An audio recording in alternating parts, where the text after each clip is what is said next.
Washington, state of Washington. State of Washington? Yeah, the state of Washington, the 2nd Infantry, near Seattle, Tacoma. Yeah. How did you get there? By train. So that took a long time. Well, took only a couple of days. Right. Okay. And I was assigned to a company, to a permanent company, and I was given a permanent MOS, like an assignment, a job. And my job was I was assigned to a rifle company, and the job was a bazooka gunner. A gunner on a bazooka. I think you're familiar with that weapon. Yeah, yep. And I was pretty content over there. It was very good. You know, I was a recruit, and I got promoted to a private, and then a private first class. And then also, besides, you know, being a bazooka gunner, they made me what they called a mailroom orderly. So you can imagine, in about 2 years' time, my English had improved enough to become a mailroom orderly. And I was very eager to learn, you know, I used to go to these classes, to the all these training classes, and do all these things that you usually do in a company. Right. Become part of a group. Now, how did the Holocaust affect your experience in the Army? I mean, were you, like, fearless because of what you went through, or you know? Well, I sort of felt, you know, I felt different. I felt like everybody wore the same uniform. We all had the same thing. We marched in ranks with all the groups, and, you know, I went twice a week or sometimes 3 times a week to I&E, information education classes. And, yeah, but you were going through... I went through hell, really. You know, and these kids came out of their houses. I know. So you must have had... So, to me, really, whatever the Army gave was a piece of cake. Right. Okay. So did you enjoyed the Army? Very much. Right. I was thinking, as a matter of fact, to make it my career for a lifetime. Really? Yes. It was really great.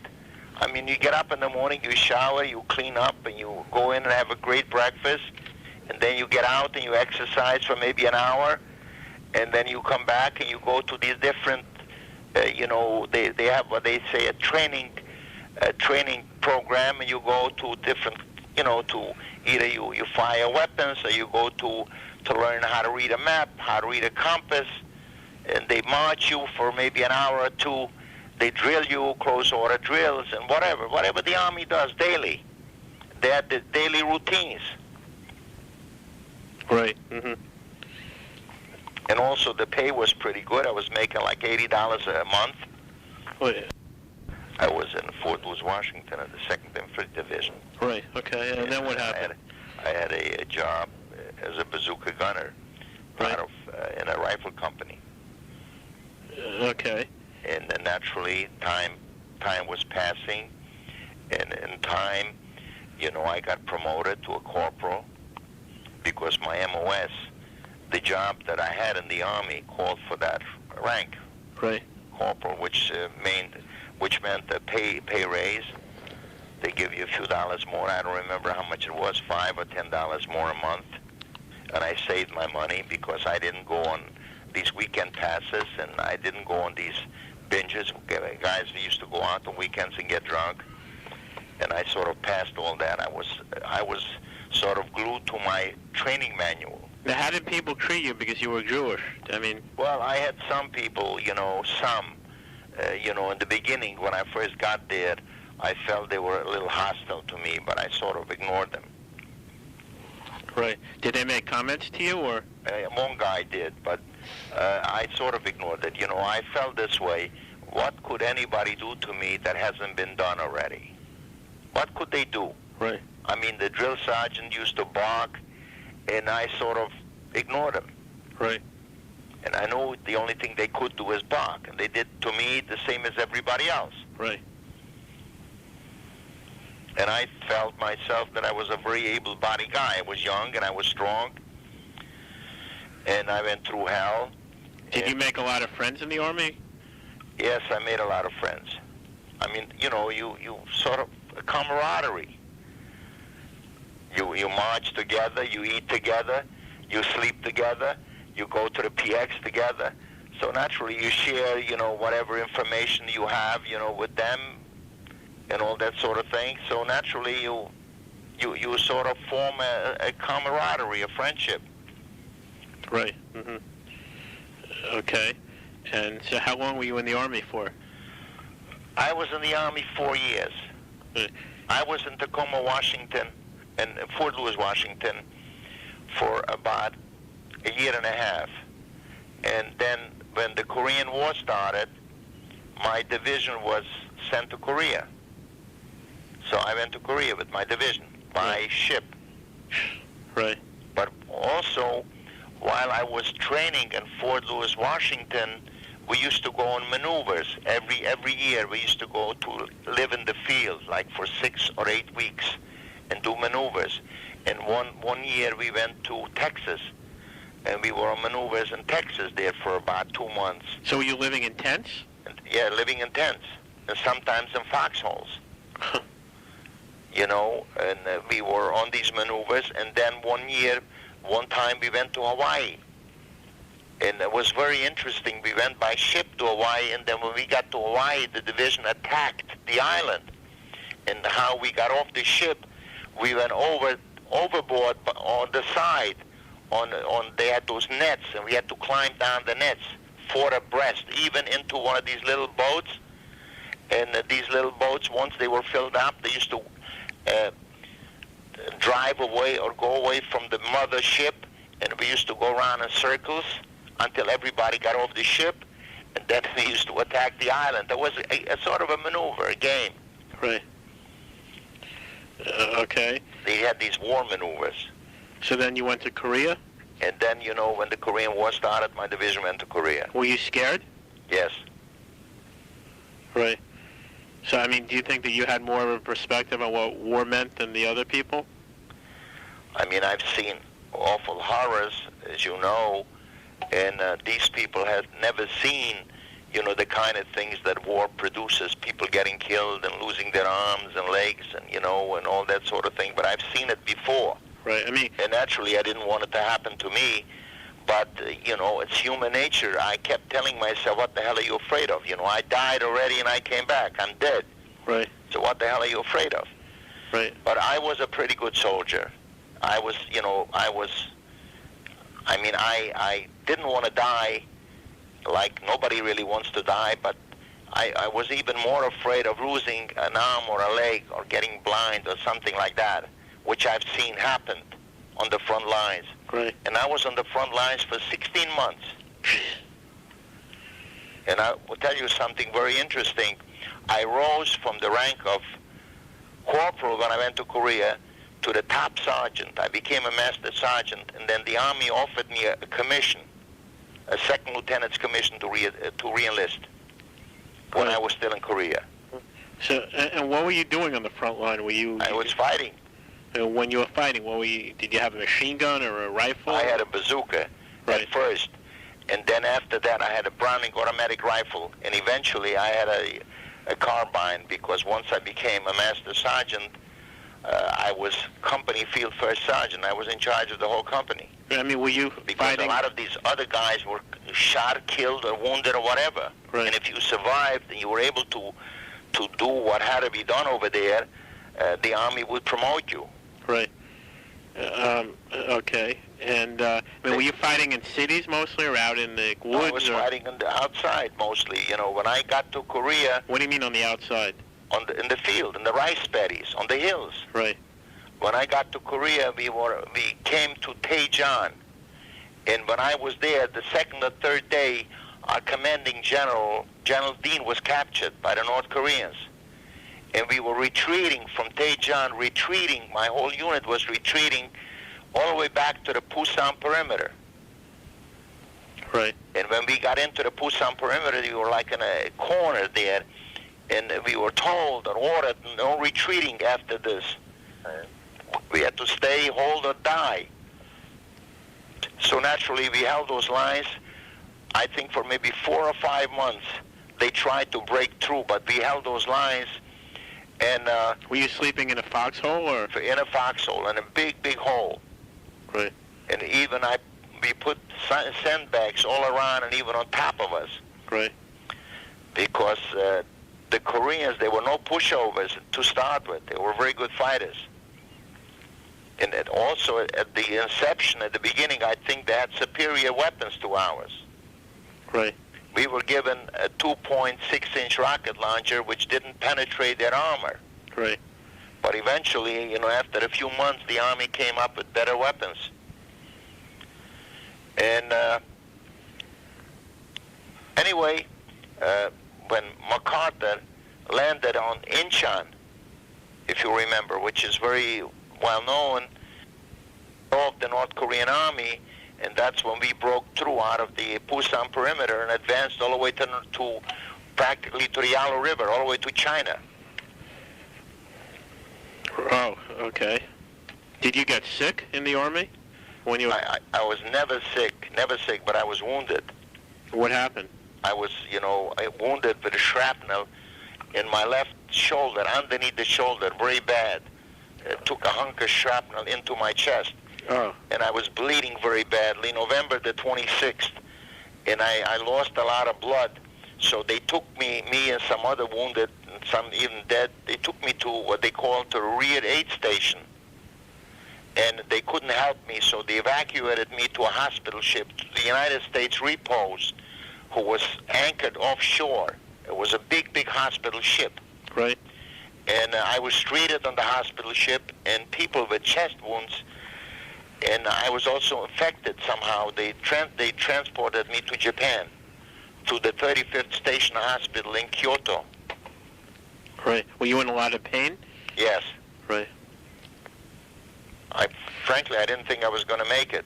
Did you have any contact with any of your relatives when you were in the Army there? Yes. Right. With my uncle and my aunt constantly. Right. Okay. So then what happened? They took me to Japan, to a 35th Station Hospital. Right. And I was in the hospital for approximately 2 months. And when I was discharged from a hospital, I was sent to a rehab training camp. And I was in training camp, I think maybe 6 weeks to 2 weeks, and then sent 6 weeks to 2 months, and then sent back to Korea. Huh. Really? Really. So, okay, so you're Superman.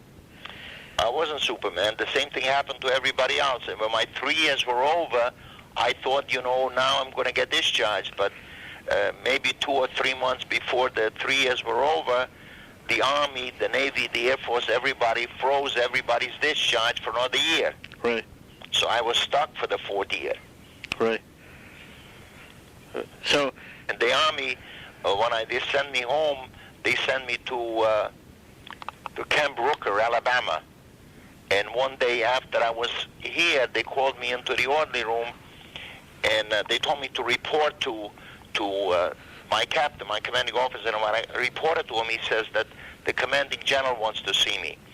So I reported to the General Bettenberg, who was in charge of this camp. So he says to me, Sergeant Berkovits, you're being given the Silver Star Medal. Right. And which is a pretty high medal, and I couldn't believe it. But evidently it followed me after Korea, and they awarded me the Silver Star Medal. Why did they award that to you? It was a big deal. It's something that happened, that I went through some situation over there while I was in Korea, and, I was lucky that I survived. What was that situation?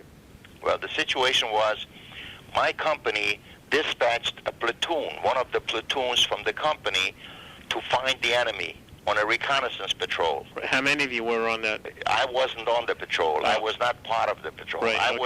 I was in a position which was called the OP, an observation post with my commanding officer. At this point, I was a master sergeant already. Right. And we dispatched this platoon to go out and find the enemy. And they were left the front lines, and they kept going to the front. It was not a combat patrol. They weren't sent out to fight the enemy, just to make contact. We we didn't hear from them for days. You know, we didn't see any action for days and days. It was very quiet. Right. So when they went out, they kept going and going to the front to a point where we lost vision. We didn't see them anymore. We lost sight of them. But we kept contact with the phone. Right. And finally, they disappeared after a little hill into a rice paddy, into some kind of a brush. And when they got into that brush, we heard a lot of firefighting, like machine guns and rifle fire, small arm fire. Right. And we didn't know what happened. And the captain, and we had a radio man who was in touch with the lieutenant who was in charge of that patrol. All of a sudden, everything went dead. The fighting stopped, and we lost contact, and we didn't know what happened to him. Right. So I asked my captain for permission to take a squad to try and make contact with him. So my Captain Henniger, somebody's trying to reach me, but I'm not going to answer the phone. My commanding officer was Captain Henniger. So he says, if you want to do this, go ahead. So I asked for volunteers, and 6 or 7 men volunteered to go. Right. And we kept going to the front to looking for our people. Right. And we just, we must have gone out for maybe 2 miles or maybe 3 miles ahead of the front lines. And at this point, I carried on my shoulder a BAR, a Browning automatic rifle. Right. And we kept going to a place which was like a cemetery. And the Koreans used to bury their dead on top of the ground, not in the ground. Right. Because they were rice paddies, they had a little hill, and they buried them on top of the hills, and they were mounds, like a mound. Right. And in each grave was like a mound. So on the other side, I heard a machine gun fire, So I thought it was one of our own people firing a .30 caliber machine gun. So I told the group that I was with, it's one of our own machine guns firing. So when we got into that cemetery and I got behind one of those mounds, I realized that they were not ours. And we got so close to them that, I froze for a minute. For a minute you could talk to them, like, you could spit at them. Right. That's how close we got. Right. So we opened fire. We just opened fire. I opened up my Browning automatic rifle, had 15 rounds. I emptied out in 1 second. I just sprayed it all over the machine gun, all over these guys. And they were not shooting at us. They were shooting into the brush where our platoon was. Right. Mm-hmm.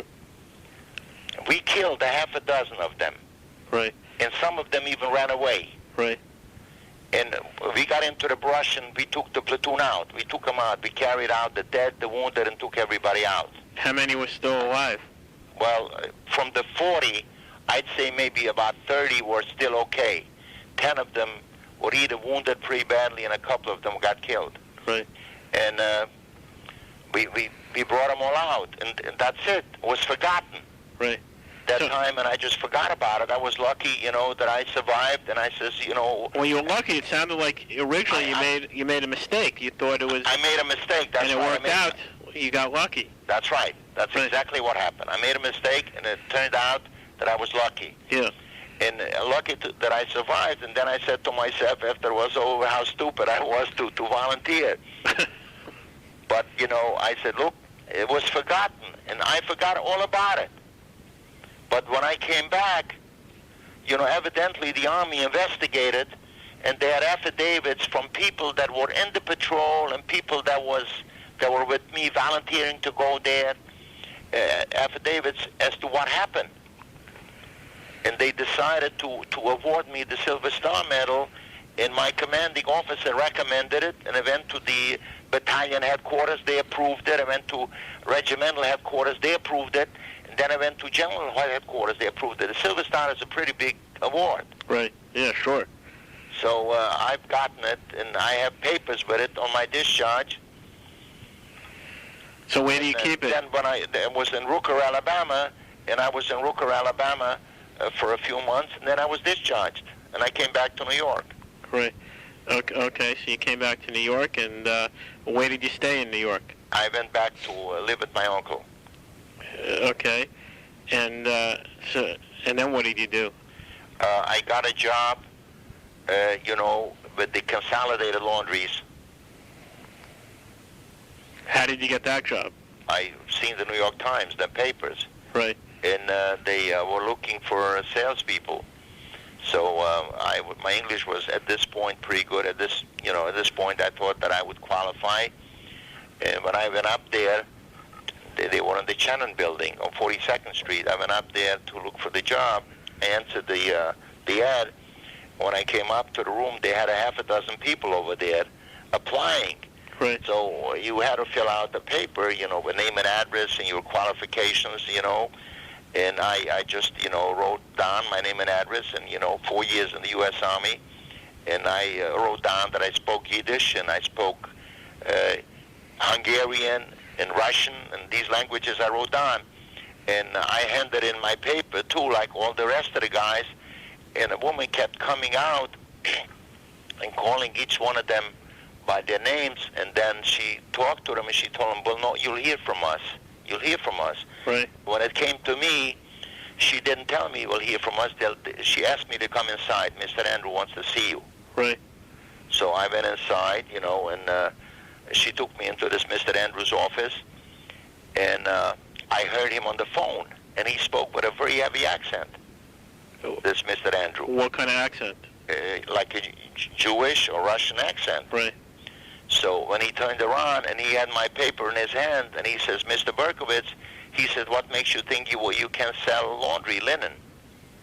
So I looked at him and I told him, I says, I don't know if I can sell it. I says, but if you can sell it to me, I'll go out and sell it on the street to the public. Right. But if you can't sell it to me, I won't take the job. Right. And then he says to me in Yiddish, you speak Yiddish? And he started to speak to me in Yiddish and a little bit of Russian. And, and he asked me to sit down, and we talked for a while, and he told me, okay, we'll give you the job. Really? So I got a job, and I worked for them for 2 years. And after 2 years, I left them and went into my own business. Right. Okay.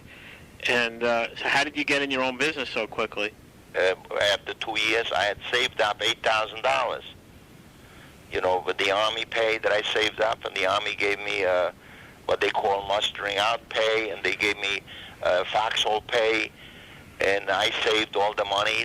That before I went into the Army, I saved up $500. I saved every penny. Right. And I worked with the Consolidated Laundries, and also they were paying me $100 a week in those days, which was pretty good money plus commission. And that's what I had in the bank, $8,000. I went out and I learned the business in the Consolidated Laundries. And I... so how old were you then? I was, I would say, 25. Right. Okay. So you weren't married yet, right? Yes. Oh, you forgot about that. I married, and while I worked for the Consolidated Laundries. Oh, okay. So how did you meet your wife? I met her at a dance. Okay. Was that a Jewish dance or? A Pythian. And where was it? In New York City. Okay. And my wife was here from California. She was visiting her aunt. What's her name? Your Lenore. wife? Lenore is your wife? I call her Lenny. Yeah, okay. And listen, we're married 54 years now, going on 55. Right.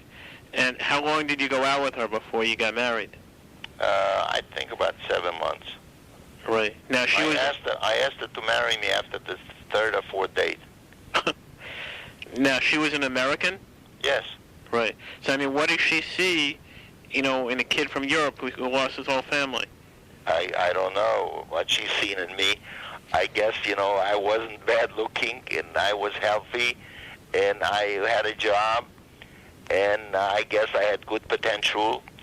And I asked her to go out with me a couple of times, and we kept dates, and, I didn't even have a car. And first time we went out, I asked her for a phone number. So she said she had no telephone, but to give my number, she'd call me. So I went out with a friend of mine, George Schiffman, who was with me at this dance.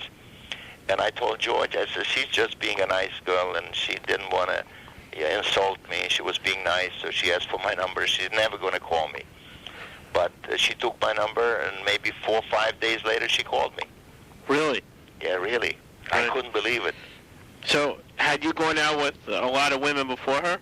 Not a lot of women. I had a date like every now and then, I met girls here in New York. After being in the service and coming back, I wasn't bashful anymore. Now, were most of the people you were dealing with, as friends, were most of them survivors? No. Were any of them, or? Some. Right. Okay. And what was your wedding like? It was on Morris Avenue in the Bronx, in a rabbi's study. And we had maybe 25 or 30 people at the wedding. Right. I mean, was it dancing at your wedding, or? No. No. It was very, very religious. My wife had to go to the mikveh, and the rabbi was Chussid, and do you still remember the rabbi's name, or? Teichman. Right. Okay. Rabbi Teichman.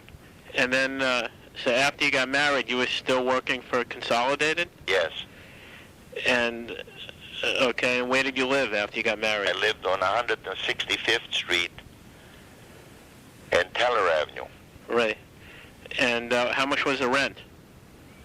I don't offhand remember. I think maybe $30 or $32. Right. Okay. But she was from California? She was from California. She was born in New York as a child, and her mother died, of pneumonia when she was maybe a year or 2 years old. When she was a baby, and her father remarried and moved to California with her. And she lived in California. But her real mother's sister, her real mother who died, her natural mother's sister was living in New York. And she came to New York, and she visited with her Aunt Blanche. And that's how we met. Right. And we went out, and finally asked her to marry me, and she says, well, I can't, I don't even know you. Well, yeah. So I told her to get to know me after we get married. Right. Now, was she working? You're young, like I was young and a little cocky. Right. Was she working? Yes. What was she doing? She was working. She had a temporary job because she was going back to California. She worked for General Public Loan Company. Right. On Cortlandt Street in New York. Right. And so how much after you were married did you decide to open your own business? Maybe 2 years or so. I got a partner. I opened it with a partner. What was his name? Harold Katz. Right. So, I mean, most people without much business experience, who come from a foreign country, they don't know anything. They start a business, they go bankrupt pretty quick. I didn't go bankrupt. I was one of the most successful inner suppliers in New York. Right. I had the third largest company in the city. Really?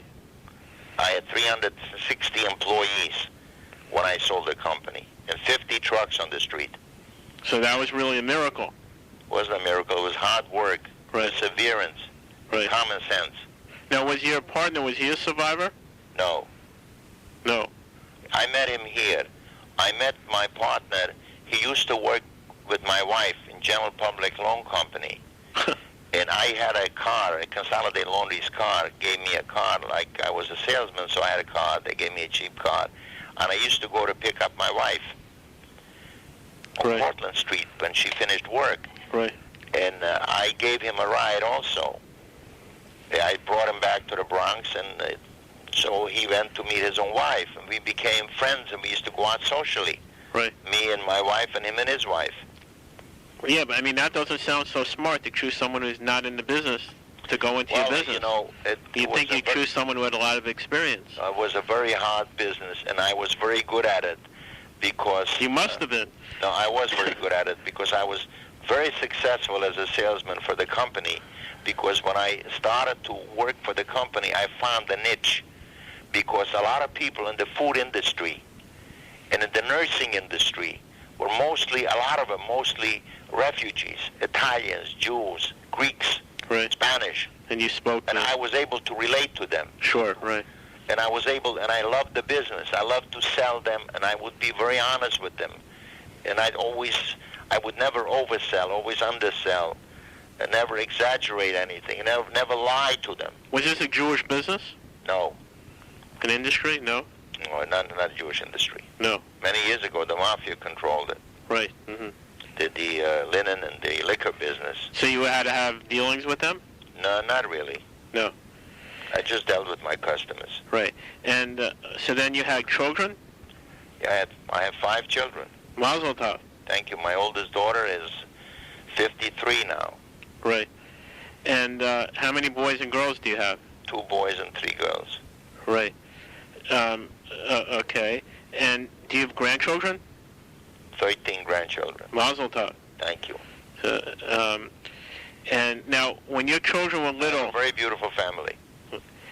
so Hitler didn't want to see that. Excuse me? I said Hitler, the Germans, they didn't want to see No, that. they didn't want to see that, no. Right. Now, did you tell your children what happened to you when they were little? Yes.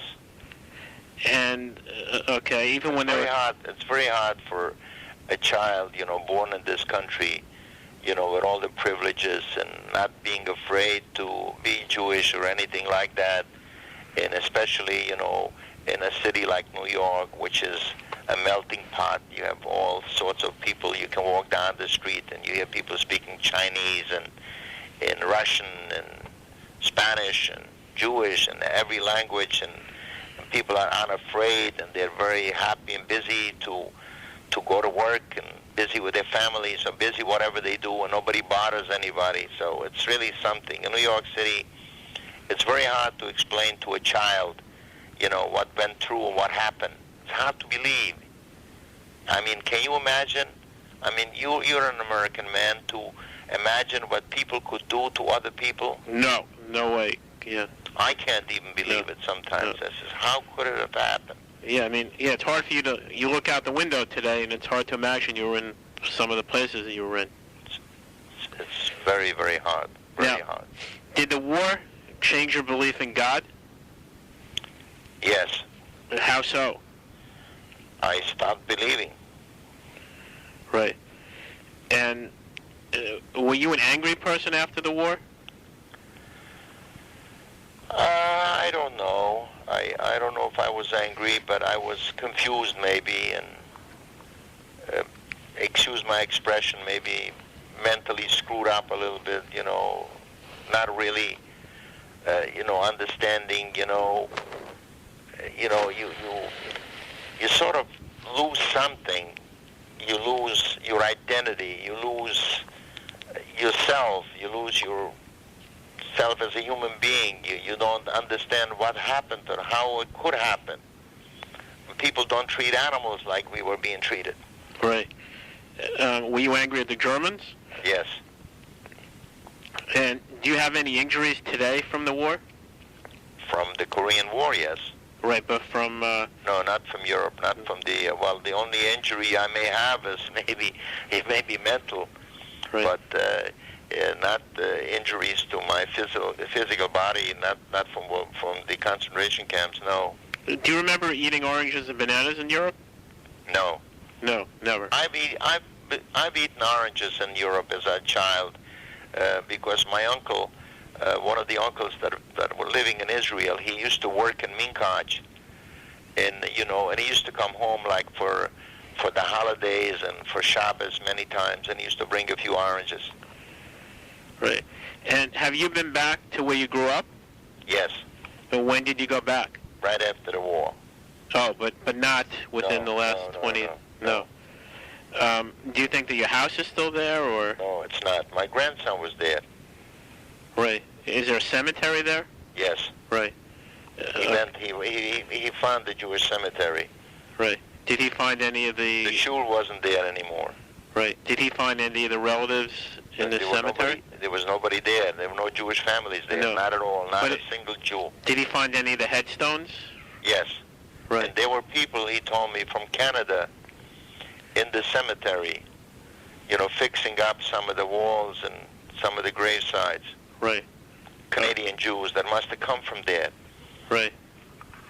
Oh, okay. Right when he was there? Yes. Huh. That's... now, have a lot of your friends been survivors? No. Very few? No. As a matter of fact, I don't have a single friend. Maybe one in Israel. That also my friend in Europe as a child that he survived, and he's living in Israel now. What's his name?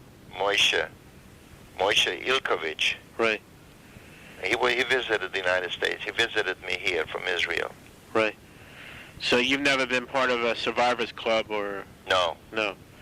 And how many times have you been interviewed? This is the first time.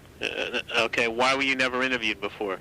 I just didn't want to talk about it. I didn't feel like I should sit and talk about all these things, all these awful, horrible things. Right. And do you ever have bad dreams from the war? Yes. Even today? Even today. Right. And have you ever talked about what happened to you in a school, or? Yes. When was that? In 2 schools I talked about it. I talked about it in Scarsdale High School. Why did you do that? Because my grandson asked me to come and talk about it. Right. How was that? He told me that they were studying the Holocaust, and he told his class and his teacher that his grandpa was a survivor. So they asked him, would he ask his grandpa to come and speak about, the Holocaust. So when my grandson came to me, at first I declined. I told him, look, I'm not a public speaker, and I wouldn't feel comfortable to speak about it, and, so... But then, my wife told me, look at your grandson, and he asked you, you have to do this for him. So I changed my mind, and I said, okay, I'll do it. How was that? I spoke for about an hour and a half. And at the inception, it was very hard because I was nervous to stand, on a platform in front of a group, which I was not accustomed to do. Right. But I did it. I said to myself, look, I'm going to do it. I'll do the best I can, and it came out okay. I just started at the beginning being nervous and all, but as you speak progressively, you go into the past, you forget your neurosis. Right. And it was okay.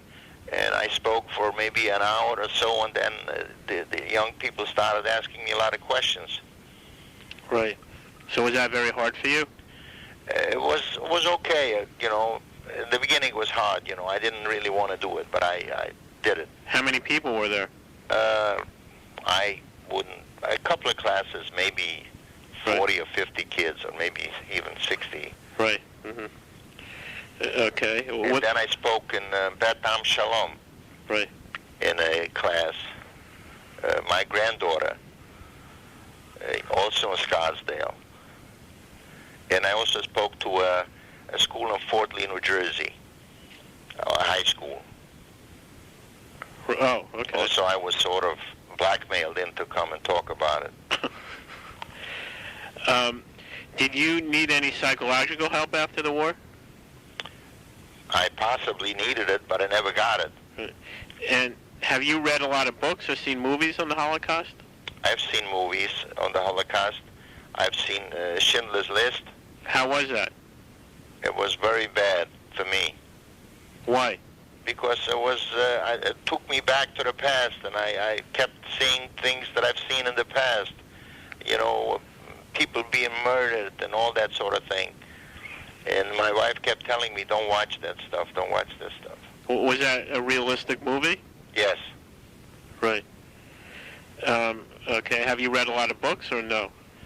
Not really, no. No. I read the forewords. Right. And they have some stories about, people that survived. Now, how do you feel when you see Jewish people driving German cars?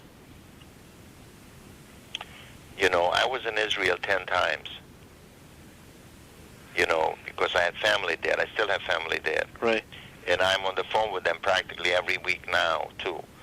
And when I was in Israel, I've seen more Mercedes in Israel than you see in New York. Right. German cars and German trucks and German equipment that the Army had. Right. How do you feel about it? When I was in business, I was offered a fleet of German trucks, Mercedes trucks, cheaper than I got my GMCs, right. General Motors, but I wouldn't buy them. I just felt I couldn't do this. Right. They offered me cheaper and better equipment. I said, no, I'm not going to buy German equipment. But nowadays you buy a car, you don't really know where it's made. Sure. Right. You know, I drive a Lexus, Right. an SUV. Right. It's just made by Toyota Motor Company. Now, do you get any money from Germany? No, I never applied. How come? I should have, but I was in the Army when people did apply, and when I came out from the Army, you know, I just never applied. Never applied. And I really don't need their money. Right. Now, Bernie, have you experienced anti-Semitism yourself in America? And not really. No. No. Even in the business you were in? No. No. No. Well, you know, maybe kidding around, but no, I never really experienced that. And I was in business, and I'm in business now also, but I never did experience any anti-Semitism. You know, I believe, you know, you get what you give. You respect people, and people respect you back. Now, are there any things today that remind you of the war? Like if you see a potato or a piece of bread or a policeman or a train, or 9/11, anything? Not really. No? No, it's completely in back of my mind. I try not to think about it. I think of the future. I think of, you know, this great country we live in. It's a wonderful privilege, which I really love and appreciate. A lot of people don't think. As a matter of fact, when you called, I was watching a show, Condoleezza Rice making a speech. You know, they celebrated the 60th anniversary of the Jewish state. Right. So Yeah. I feel very good about that. Now, do you ever have issues with food? Like will you buy too much food, or do you not throw away food or anything? I don't throw away food. I don't buy too much. I hate to throw away any kind of food. I love fruit. I'm a fruit eater. I prefer fruit to candy or anything like that. Right. But I hate to throw away food. You're Is that right. because of the war? Maybe because of the war. Because of being hungry for many, many times. And what kind of activities do you do? Do you play cards? Do you walk? What do you do? Well, I have a gym in my own house, and I used to belong to a gym also, but I have back problems now. I had a surgery a couple of years ago. I have herniated discs, so I have trouble walking. And I used to belong to gyms, and I played some chess, you know, and I'm not, you know, I classify myself as a workaholic. I'm involved with my family and my work, mostly. Right. Okay, and you still work? I still work. Right. Okay, so Bernie, you did a very good job. It's not easy to talk about this, and the reason you're talking about it is we hope that people are listening, and we hope that the Holocaust, it doesn't happen again. Oh, mine. And thank you again. Very nice talking to you. Right. Now, how does it feel? I mean, you've never told your story before, so how do you feel? I feel I did the right thing. I did the right thing. I'm going to remember this. Right. Okay.